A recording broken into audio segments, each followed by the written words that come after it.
Rebel, pioneer, musician, teacher, and artistic director of the international touring company Manhattan Tap for over 20 years, tap dancer Heather Cornell continues to push the boundaries of the art form.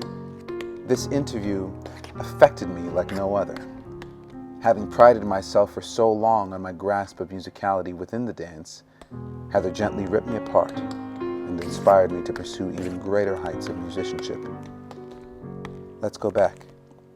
Back to the early 1980s, back to a time when synthesizers and cassette tapes had the world swaying to and fro in a doomed analog dance, where a young Canadian girl is fighting for a chance.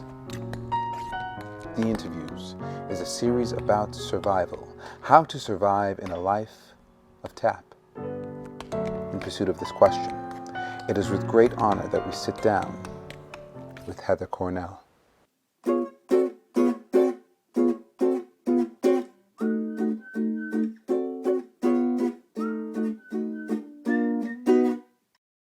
When my family moved to Toronto, everything that I knew fell out from underneath me and from our family. From where? From Port Colborne, a small town. Okay. And so we moved into this environment. We moved into the Jane Finch corridor, which was the drug haven of Canada at the time. The only known real slum in Canada at the time was the Jane Finch corridor, and we moved into that. I can honestly say when I didn't have an outlet for my creativity, it went bad. That's when the paths I took were really, destructive and non-functional. And I think I learned to really 13, 14, 15 years old that I needed something positive to put that energy into, or I would just take the wrong road. I went off to New York basically as a modern dancer because the only thing that I could uncover in Canada at the time was that allowed me to be an artist and improvisational was modern. This person that I had been in a company with in Canada was Brian Hayes, was also there, and he had seen me tap dance, and he had used me in one of his pieces just randomly to tap dance when I was still in Canada. So he said, "Are you going to tap dance while you're here?" And I said, "I was thinking about it," and he told me to go to Peggy Spina.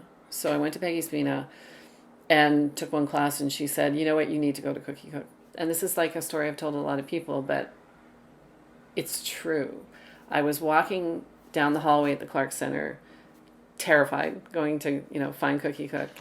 And I heard him tap dancing and I burst into tears. I started sobbing because in that moment, the dam broke. I knew that everything I'd been searching for and couldn't figure out and nothing fit and nothing worked, I heard it in the sound of his taps. And I realized that's what I've been searching for. That's my voice. Musical tap as music, and it had never been available to me before. There was no idea or inkling of it in any of my learning or teaching up until then.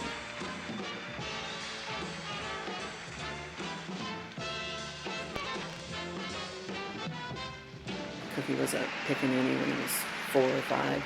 Early vaudeville, early Broadway, that whole generation that really defined tap dancing in terms of the connection to the music, the connection to the big bands, the connection, went through the bebop era, Baby Lawrence, Teddy Hale, that whole era that went through the whole bebop transformation, that's written, they're all written about in Miles Davis's autobiography, Billy Strayhorn's autobiography.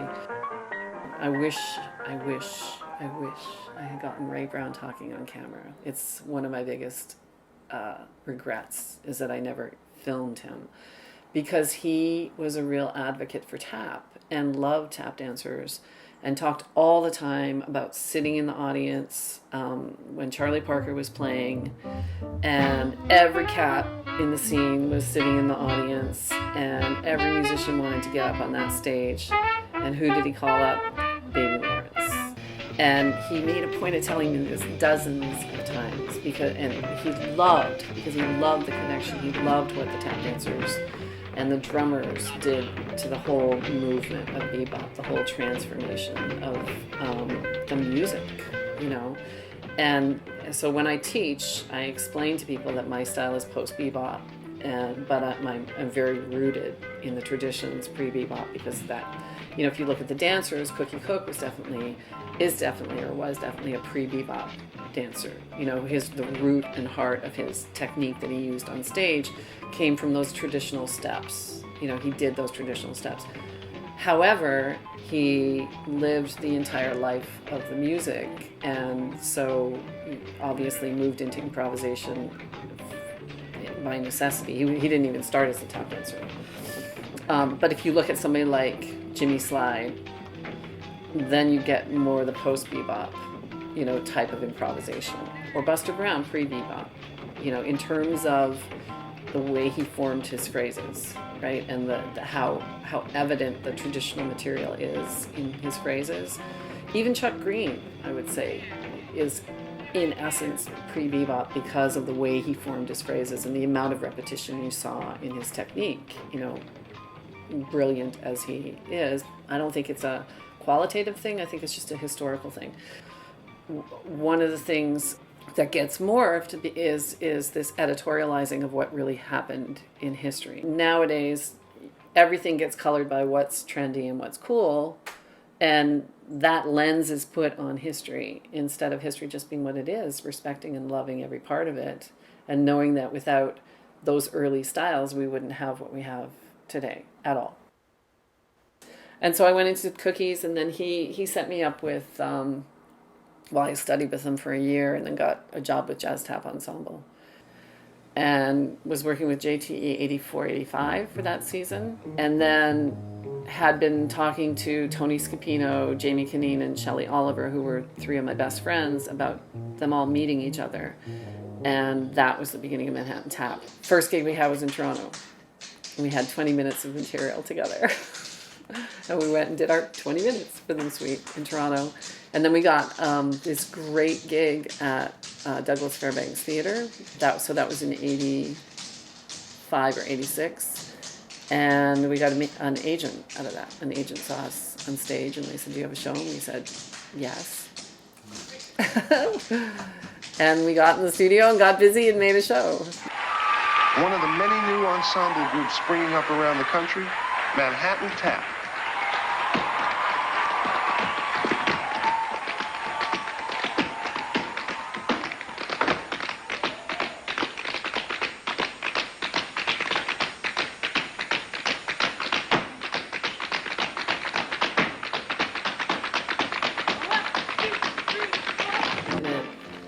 Right from the first Manhattan Tap show that we would always work with live music.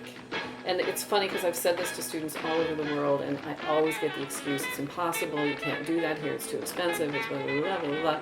And I always say to them, we waitressed and worked second jobs to pay the musicians when we started Manhattan Tap, because we knew we had to get to that place of being musicians. And very soon Manhattan Tap was healthy enough to start paying everybody. It was like really quick because that was our commitment. And then from that moment on, the dancers and musicians always got paid equally. Whereas so many other companies, I see tap companies where the musicians get paid, the dancers don't, or the musicians get paid more because they have to, because they require it. When are we going to start requiring, you know? And that part of that is evidenced in the disconnect.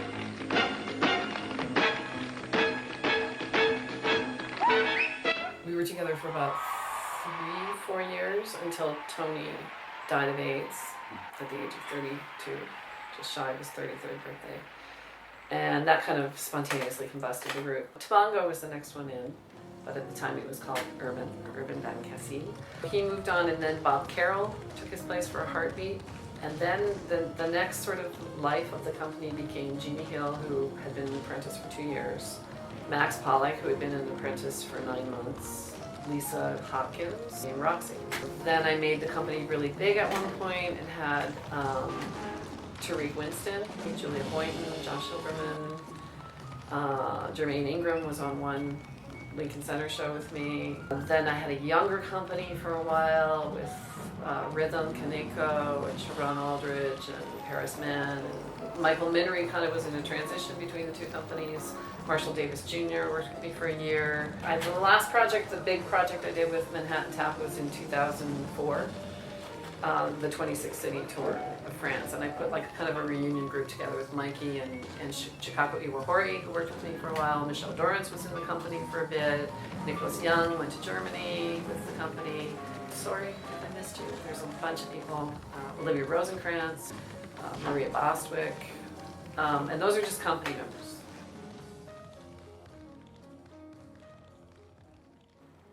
I feel like my whole career has been about how do I reconnect music and dance? How do I reposition tap dancing as a viable musical instrument?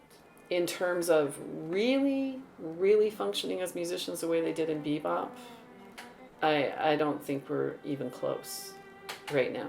You know, I've been recording lately a lot, and I think every tap dancer, in terms of their training, should be recording. Like, it should be part of training. Because I can tell you from my own personal experiences, after all these years, I learned so much about my timing, my phrasing, where I lay on the beat, you know, where my groove is centered, by listening to my recording sessions.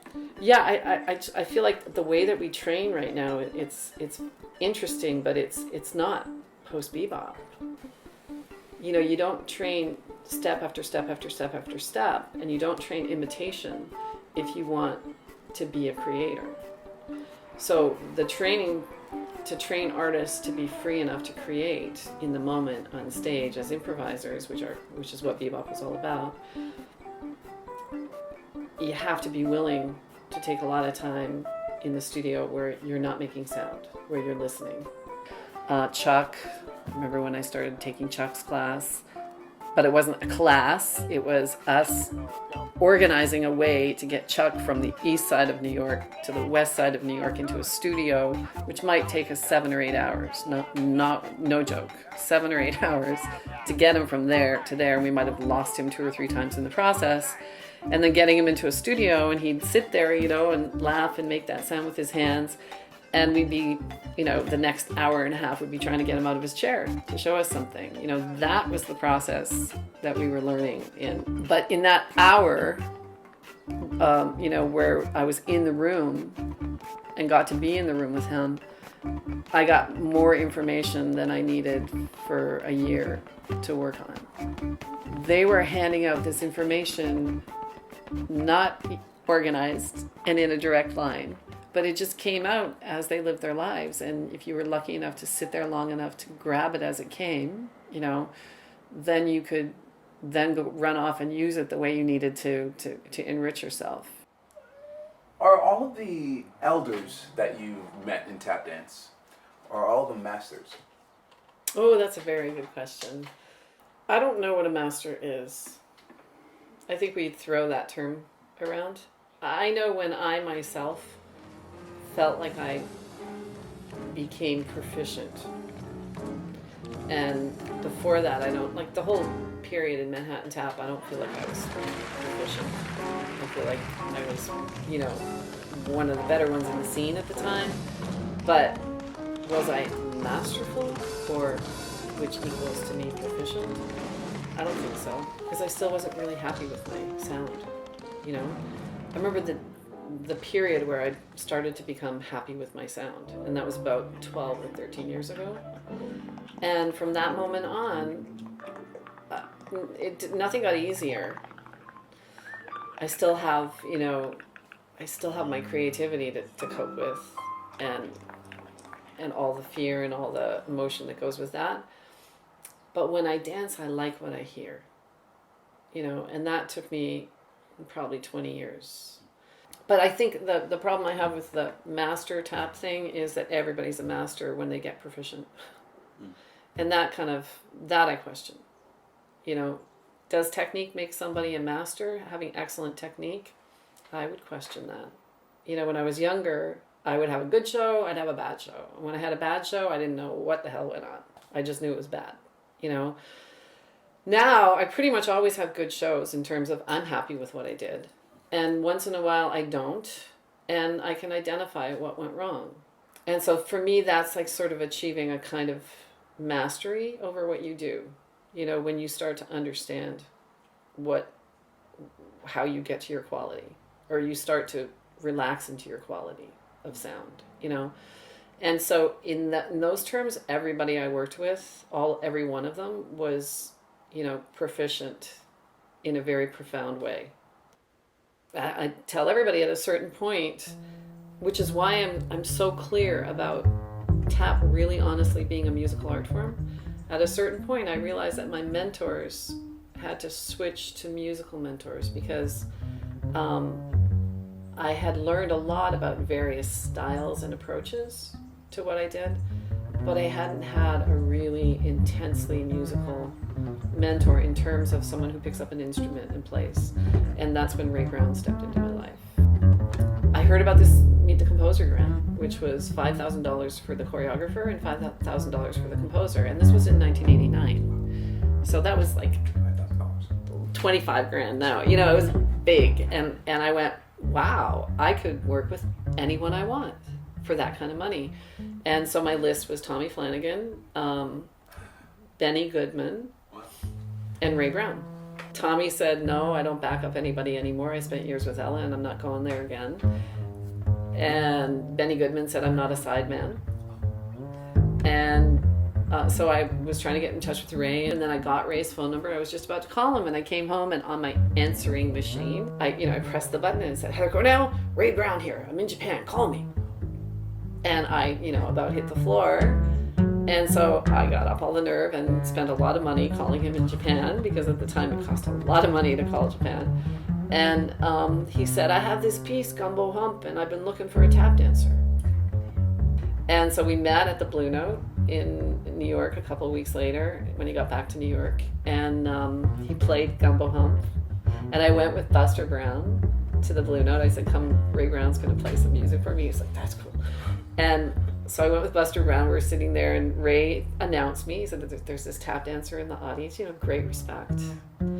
And in that moment, I was like, I have to work with this man. He gets it, And he said, there's this great tap dancer in the audience, and she's got this cool company named Manhattan Tap, and this is a piece I'm hoping she's going to choreograph for me. And he played Gumbo Hump. And Buster Brown looked at me and he said, if you don't take it, I'm taking it. And so we started working together. But then he said, well, then I'm going to make you a suite. So that's when we did the race suite, and he wrote a 20-minute piece, and it's all original music, never been recorded. So that's a project waiting to happen, to get the suite recorded finally, so that, because who has 20 minutes of unrecorded Ray Brown music?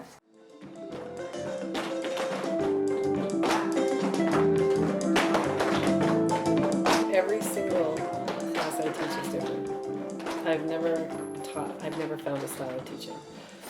I remember Steve saying, you have to earn your tap shoes. You have to study with me a long time before you earn tap shoes. And I remember thinking, that's extreme. But I've started teaching more and more with less sound at the beginning. If you just teach it as a musical art form, I can go in and kids come in and say, we're going to tap dance. And I can say, we're not going to wear shoes for 3 weeks. Or I can say, like, my one way that I teach is the first 5 minutes and the last 5 minutes of every class is improv. I just turn on music and you dance. You just play your instrument. And you get a discipline going that every time when you start, you improvise musically and you end by improvising musically. So if you're going to go home and have a session on your own and practice, you're in a groove where you realize I got to warm myself up creatively and I have to warm myself down creatively. And it was amazing to see how fast these dancers developed their technique from nothing, because they were given time to figure out who they are as rhythmic beings, and even 5 minutes is a long time to improvise if you don't know anything, so that's a brilliant thing, because I've heard many people say, well, you can't teach improv to beginners, and I'm like, you shouldn't be teaching any steps to beginners. That's what you shouldn't teach beginners.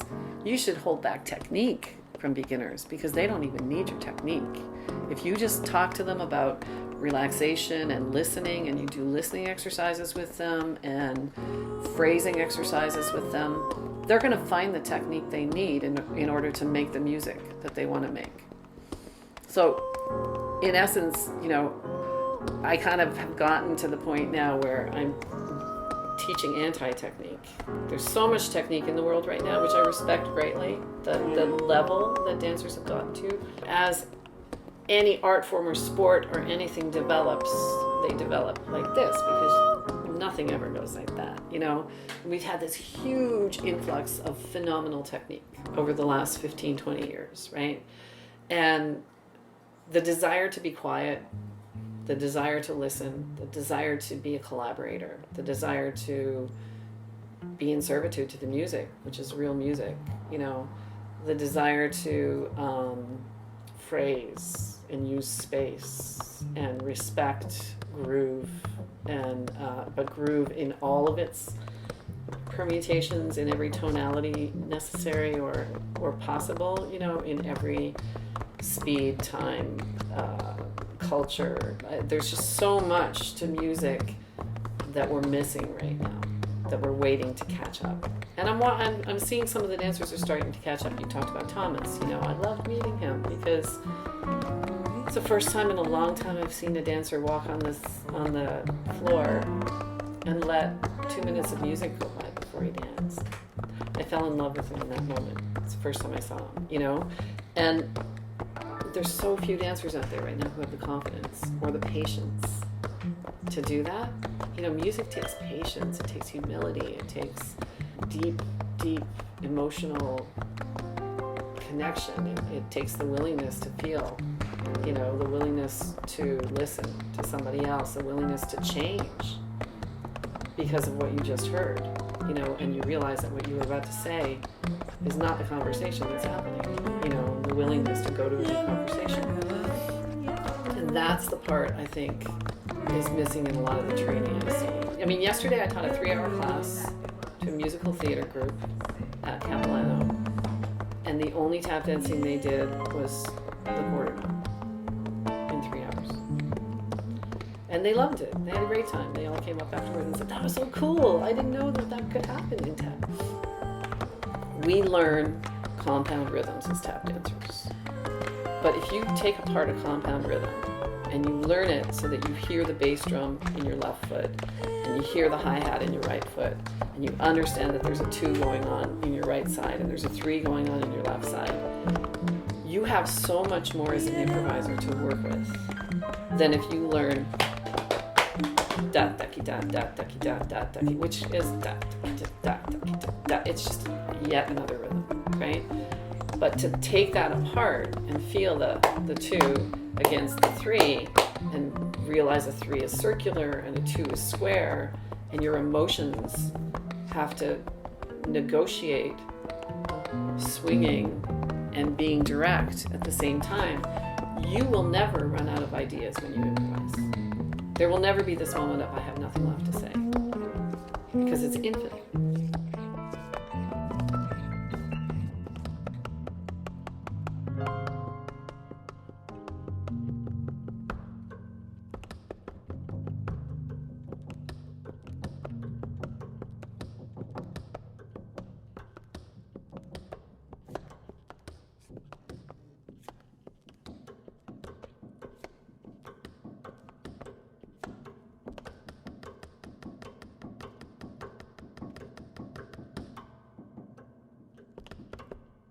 See, now I'll never be able to run for politics.